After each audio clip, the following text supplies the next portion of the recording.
It doesn't matter who you are, where you're from, how much money you make, what your job is, you can do it. And I think we've told ourselves for generations that in order to become rich, you have to have the right educational background, you have to have the right career, you have to come from the right family. And I don't think it's true. It's not about how smart you are. It's about how you think about money. It's about how you behave. And behavior is in everybody's control. I don't know why I believe you, but I do. That's good.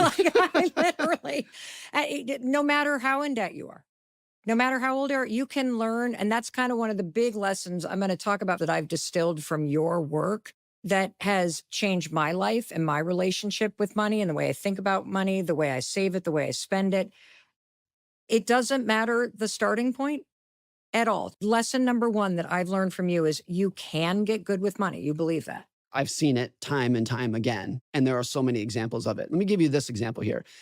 An ordinary person doesn't have a good education. Maybe they didn't even graduate high school, let's say, but they have good financial behavior. They can think long term. They can keep their expectations in check. They're patient. They have those behavioral qualities. That person can do very well. But the person who went to Harvard and got an MBA and went to work on Wall Street has the best education, the best connections, the best experience. That person can easily go broke, and they do. Not uncommon for that to happen. And that is not true in other fields. It is impossible to think of an ordinary person who didn't go to high school, didn't go to college, performing open heart surgery better than a Harvard-trained doctor. That's impossible. That will never happen. But it does happen with money because it's not about what you know. You don't need to know the secret formulas. You don't need to have secret connections. If you just get your behavior right and your thinking right, you can do well.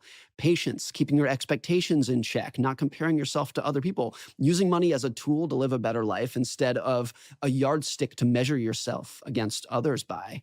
It's very simple stuff, and it's all in your head. And I think it's 99% of what people need to know to do well with money is in your control.